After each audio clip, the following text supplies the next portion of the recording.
자, 뉴스의 현장을 찾아 심층 취재한 내용을 생생히 전해드리는 TBS 집중 리포트 시간입니다. 권리금, 신규 임차인이 기존 임차인에게 또는 임차인이 건물주에게 주는 일종의 자리세 개념인데요. 관행으로만 여겨지던 권리금이 올해 5월 법이 바뀌면서 법의 보호를 받게 됐지만 관련 제도는 허점이 많아 힘없는 임차 상인의 권리금은 여전히 약탈 대상이 되곤 합니다. TBS 집중 리포트에서는 이 허점을 이용해서 임차 상인을 몰아내는 부동산 장사꾼 기획부동산을 집중 취재했습니다.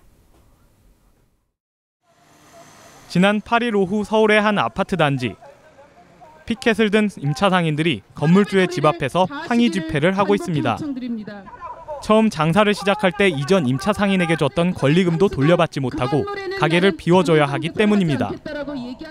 옷가게를 운영하는 정현민 씨와 또 다른 옷가게의 민상기 씨 부부, 음식점을 운영하는 김회자 씨 부부까지. 건물 1층에 나란히 자리 잡은 이들은 지난해 여름 건물주로부터 계약이 만료되는 대로 가게를 비워달라는 통보를 받았습니다. 이들은 건물주의 갑작스런 퇴거 요청 뒤에 일명 기획부동산으로 불리는 부동산 중개업자가 있다고 주장합니다. 건물주가 이제 위임을 했다 기획부동산한테. 그래서 그쪽이 위임을 해서 기획부동산이 변호사를 선임을 해서 저희 임차 상인 3분을 같이 묶어가지고 명도를 한 상황이에요. 피해자들은 기획부동산이 우리를 무일푼으로 내쫓아 권리금 없는 빈점포로 만들고 빈점포에 더 많은 임대료를 줄 수 있는 대기업 프랜차이즈 등 새로운 임차인을 유치하려 한다고 말합니다. 또한 이 과정에서 법률적인 문제까지 주도적으로 맡아 진행한다며 증거자료로 건물주와의 대화 녹취록을 공개했습니다. 모든 제1방법은 부동산이 나만게 살겠습니다는 걸 내가 보니까 그런 거지. 부동산 다 믿고 이렇게 다 맞춘 거겠지 말이죠. 이에 대해 건물주는 임대차 기간의 만료로 임차인이 나가게 된 거라며 이 과정은 모두 합법적으로 이뤄졌다고 반박하고 있습니다. 하지만 법률 전문가들은 중개업자가 법적인 문제까지 관여하는 것은 일반적인 업무 범위를 벗어난 것으로 이를 통해 이익을 취하는 경우엔 법 위반 소지가 있다고 지적합니다. 법률적인 분쟁을 해결해 주겠다고 나서거나 변호사를 알선하거나 해서 그 과정 속에서 이익을 취하는 경우에는 변호사법 위반의 소지가 있습니다.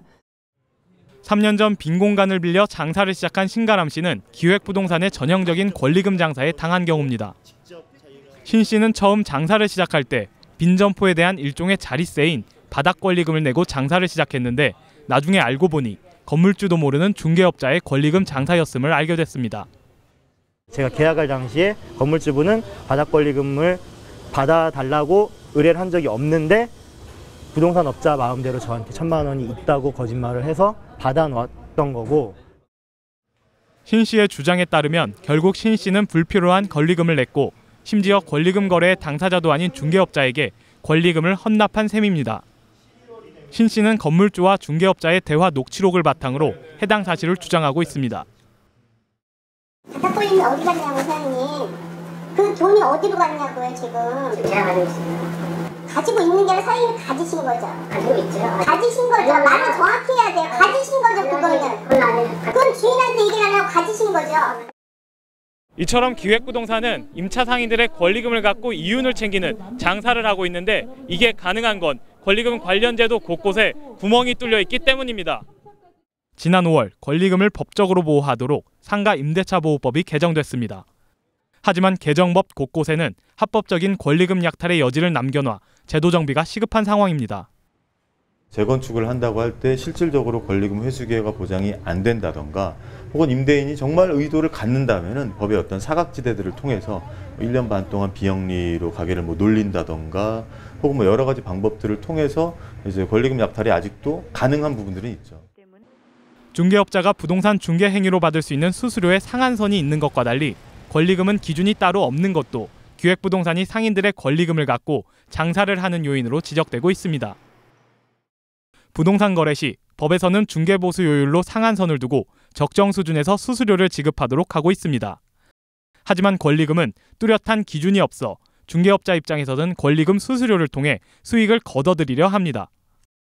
많은 금액을 편하게 받을 수 있는 권리금 쪽, 권리금 양도양수 쪽에 주로 더 집중을 해서 일을 하게 되고요. 이를 해소하기 위해서는 이 부분도 법에서 일정한 업무 범위에 놓고 요율이나 이렇게 제한을 하는 그런 식의 규율이 필요할 것 같습니다.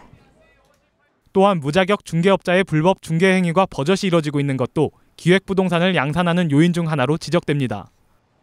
무자격 중개업자가 계약서 작성 등 불법 중개 행위를 하는 건데 중개법인은 영업을 위해 구인구직 사이트 등에서 보조원을 대거 채용하고 불법 중개 행위를 하고 있었습니다. 구직자로 가장의 한 중개법인에 전화를 걸어 물어봤습니다. 일반 그 보조원들도 계약서도 작성도 하고요. 네네. 그래서 자격증 없어도요. 네. 전문가들은 중개보조원을 통한 이 같은 영업 행위는 기획부동산 형태의 권리금 장사로 이어질 가능성이 크다며 무자격 중개 행위에 대한 실태 파악과 단속이 필요하다고 지적합니다. 관에서는 이런 고용 종사자에 대한 창업 컨설팅 시장이나 이런 쪽에 대한 이직률이 워낙 심하다 보니까 이런 부분에 대해 아예 손을 못 대고 있는 건데 뭔가 제도 정비가 좀 필요하다고 할 수 있습니다. 허점 많은 제도와 행정당국의 무관심 아래 영역을 확장해 나가는 기획부동산. 허점을 이용해 비집고 들어가는 기획부동산에 힘없는 임차 상인들은 속수무책으로 내몰리고 있습니다. TBS 문기혁입니다. 네, 기획부동산으로 인해 내몰리는 임차 상인들의 현 주소, 실태에 대해서 현장을 취재한 문기혁 기자 스튜디오에 나와 있습니다. 자세한 얘기 나눠보죠. 어서 오세요. 네, 안녕하세요. 네, 문기혁 기자, 그 리포트를 보니까 기획부동산에 의한 임차 상인들이 이렇게 특히 힘없는 영세 상인들 피해가 큰 것 같은데요. 문 기자가 젠트리피케이션 현상에 대해서도 오랜 기간 취재를 해왔잖아요.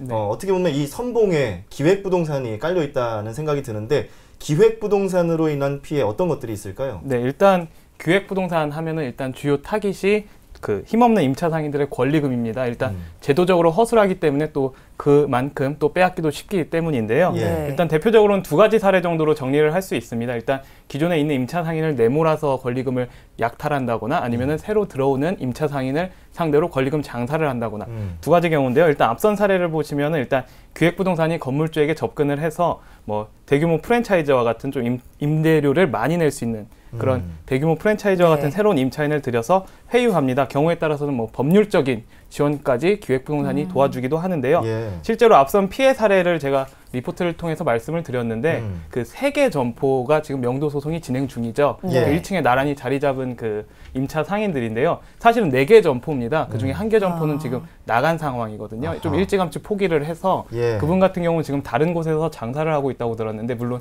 권리금은 못 받고 나가셨고요. 그래서 이사 비용 1,000만 원 정도만 받고 지금 나가서 다른 곳에서 장사를 하고 계신다고 합니다. 네. 그분들 같은 경우는 대표적으로 좀 쫓겨난 사례가 될 수 있겠죠. 예. 그렇겠네요.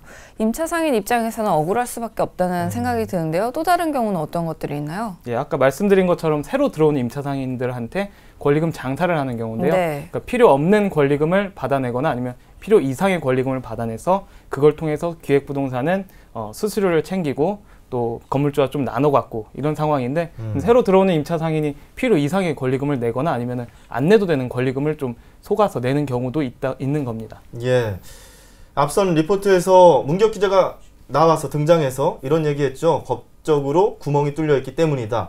그러니까 말 그대로 합법을 가장한 권리금 약탈이 버젓이 일어나고 있다라는 건데 지난 5월에 권리금을 법적으로 보호해주는 법이 개정됐잖아요. 그런데 권리금 약탈 여지가 줄어들지 않는 건 왜 그런 건가요? 예, 일단 뭐 물론 권리금 법이 권리금 보호법이 개정이 되면서 권리금을 보호할 수 있는 여지는 생겼는데요. 문제는 그 법이 아무래도 졸속적으로 좀 시행이 되고 또 개정이 되다 보니까 곳곳에 허점이 많은 겁니다. 예. 일단 뭐 예를 들어서 말씀을 드리면은 뭐 건물주가 재건축하겠다, 재개발하겠다, 나가달라 이럴 때 권리금 보장이 안 됩니다. 아하. 또 대규모 점포의 임차 상인도 예외 조항인데요. 예. 대규모 점포는 또 예전에 한번 논란이 됐던 게 그 남대문 시장과 같은 좀 큰 시장들 있잖아요. 거기도 대규모 점포 임차 상인으로 분류가 됩니다. 그러면 실질적인 전통 시장 영세 상인들도 보호를 못 받는 좀 법이 어떻게 보면 좀 거꾸로 됐다. 아니면 좀 의미가 좀 실질적인 어떤 보호가 안 된다는 좀 이런 허점들이 곳곳에 존재를 하는 겁니다. 그러네요. 그러니까 권리금이 법으로 개정이 잘 되긴 했지만 여전히 반쪽짜리라는 얘기인데요.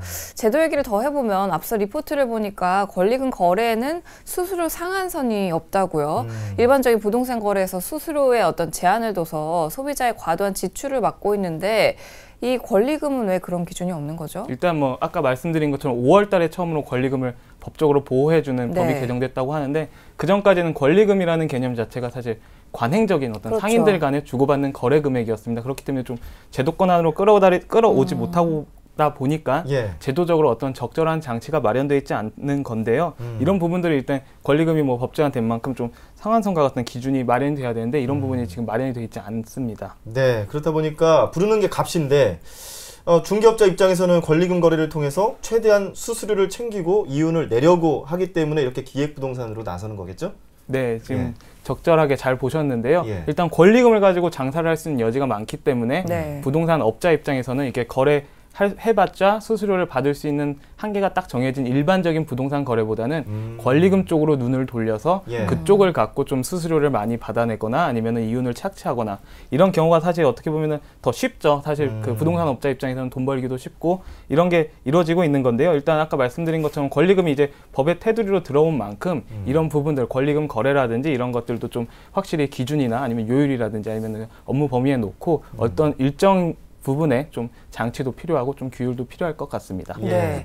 말씀하신 것처럼 제도적인 문제도 크지만 리포트를 보면은 이제 영업 방식으로 변질되고 있는 업계 형태도 좀 문제가 커지는 것 같은데 예. 이런 영업 방식의 부동산 장사가 이제 기획 부동산을 양산을 하는 거고 또 그 이면에는 힘없는 임차 상인들에게 피해를 주는 거죠. 네, 그렇습니다. 일단 뭐 모든 부동산 중개업자가 불법 중개 행위를 한다고 단정 지을 수는 없겠지만 그렇죠. 사실 이게 관행처럼 되는 건데요. 제가 뭐 예를 들어서 말씀을 드리면 일단 중개법인이 중개보조원을 다수 대거 채용을 합니다. 네. 중개보조원이라고 하면은 공인중개사 자격증이 없는 일반인도 가능한 어떤 행위인데요. 이분들이 사실 중개보조적인 업무만 해야 되는데 이분들이 실질적으로 그 이상으로 영업을 하고 있는데 이분들한테 영업을 시킵니다. 예. 그래서 영업을 해오면 말 그대로 손님을 모아오는 거죠. 손님을 모아와서 실질적인 중개 행위를 하면은 중개법인하고 뭐 5대5, 6대4, 7대3 이런 식으로 수익금을 나눠 갖는 건데 법인 입장에서는 사실 그냥 앉아서 돈 버는 그렇죠. 거거든요. 사실 영업시키면은 손님 모아오면은 그렇게 해서 어떻게 보면 좀 나중에 계약서에 서명해주고 아니면 법적인 문제 있을 때 예. 어떤 자격 있는 중개법인이 그걸 가지고 우산 효과를 좀 대주고 그런 부분을 좀 어떻게 보면은 좀 수익금을 나눠 갖는 건데 이런 좀 불법 중개 행위 이렇게 손쉽게 돈 벌 수 있는 방식이 문제가 좀 부동산 시장을 영업, 장사 이런 식으로 좀 혼탁하게 만든다는 겁니다. 예. 그리고 이렇게 혼탁하게 만들어진 뒤에는 피해보는 사람들이 힘없는 임차 상인들이죠. 그래서 이 임차 상인들을 위해서는 어떤 그런 법이 보호로부터 취약한 권리금, 특히 권리금 같은 경우는 법의 보호에서 매우 취약하다는 얘기를 예. 앞서서 계속 말씀을 드렸는데요. 네. 좀 이런 부분에 대해서 일단 법제화가 된 만큼 좀 이런 여지, 특히 기획부동산이 좀 심하게 얘기하면 장난칠 수 있는 여지를 좀 줄어들게 하기 위해서 어떤 제도적인 장치 아니면은 단속 그리고 실태 파악 이런 것들이 좀 필요한 것으로 보입니다. 예. 결국에 빼앗기기 쉬운 이 권리금을 통해서 자기 배불리기를 하는 사람들이 있다는 건데요. 합법과 편법, 탈법을 오가면서 임차 상인들을 눈물 짓게 하는 경우가 없도록 제도적인 대책은 물론 행정당국의 철저한 관리, 감독이 필요하겠습니다. 문기혁 기자와 함께 집중 리포트 살펴봤습니다. 고맙습니다. 네, 고맙습니다.